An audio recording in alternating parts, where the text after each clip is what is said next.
Balikan na po natin si Rhea na nasa May Kawayan, Bulacan naman. Rhea? Yes, Igan Connie, nandito pa rin tayo sa May Kawayan, Bulacan at sa mga oras na ito ay tumigil na po ang pag-ulan. Pero bagamat lumiwanag na ay makulimlim pa rin ang ating kalangitan at napakalakas at malamig ang simoy ng hangin dito po sa area ng May Kawayan, Bulacan. Yung nakikita nyo po, no, ayan po yung bahagi ng Barangay Calvario, tapos yung pagpasok na yan, Barangay Saluisoy. May mga bahagi po ng Barangay Calvario na baha pa rin, pero ang mas matindi hong naranasan ng pagbaha itong Barangay Saluisoy dahil kung dire-diretsuhin nyo po yan, ang balita ho natin ay hanggang bewang pa rin yung baha dyan po sa looban ng Barangay Saluisoy.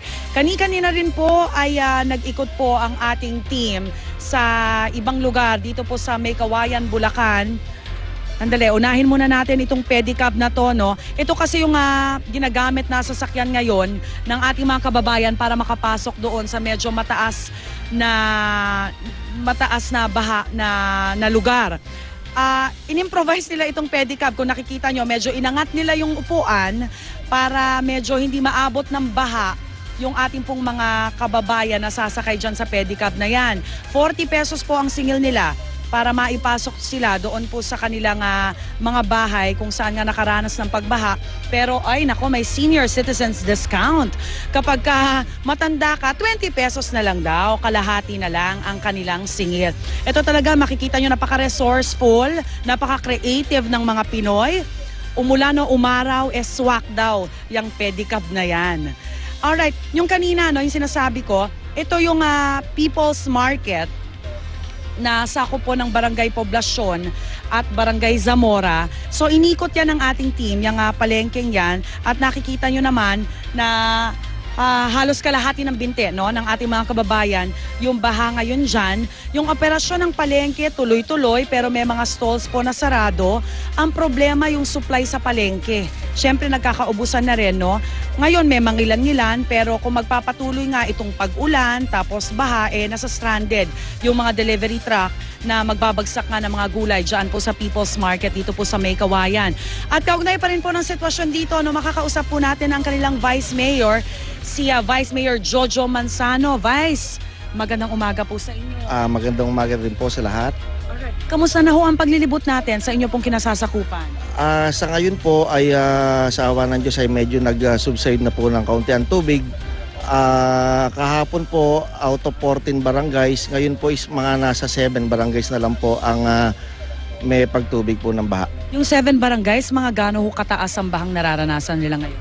Meron pong ibang barangay na hanggang dibdib po at may nakita na yun po kanina hanggang Baywang at siguro po doon sa mga mabababang lugar po ay sinaabot po hanggang meron pa pong hanggang Lagpas Tao pa po. Ay, nako. So yung mga evacuation centers po natin, bagamat nabawasan, no, may mga kababayan talaga kayong hindi na pinapayagan na umuwi muna sa kanilang mga tahanan? Definitely po kasi masyado pong delikado katulad po ng sitwasyon kahapon ay napakabigla po pagtaas ng tubig.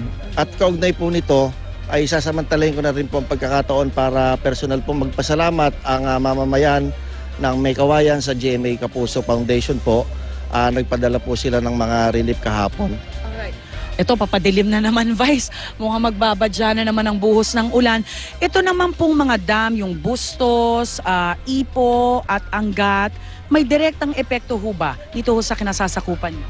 As per advice po ng provincial disaster po ay hindi naman po masyadong apekto. Ang kinatatakot lang po namin ay ang pagtaas po ng high tide po dito sa lugar. Anong oras ho inaasahan niyo? As per advice po is mga lunchtime po. When it comes po to equipment, rubber boats, life vest po ng ating pong mga rescue team, sapat naman ho ba? So far po, papasalamat din po kami kay Mayor John Alarilla at nakapag-purchase po siya ng 5 rubber boat po. At sa estimate po namin ay sufisyente naman po. Ang relief goods ho natin, may kulang pa ho ba? Na, kayo ho ba ay kailangan pang umapela o sapat naman po yung nadi-distribute po natin? Siguro po ay yung pinadala po ng GMA Kapuso ay napakalaking tulong po. Depende po sa magiging lagay po siguro ulit ng panahon at kung sakali po ay kung pwede pa po magpadala ay malaking bagay po. Tatanawin namin malaking utang na loob po. Alright, on red alert ho, para hong jacket nyo, no? Red alert ho. Ang mga, ang local government ng May Kawayan, Bulacan. Ito na mga kapuso, nag-uumpisa ng bumuhos ang malakas na ulan dito po sa kinalalagyan natin. Kaya on standby po muna tayo. Magbabalik po kami back to studio. Maraming salamat, Rhea Santos.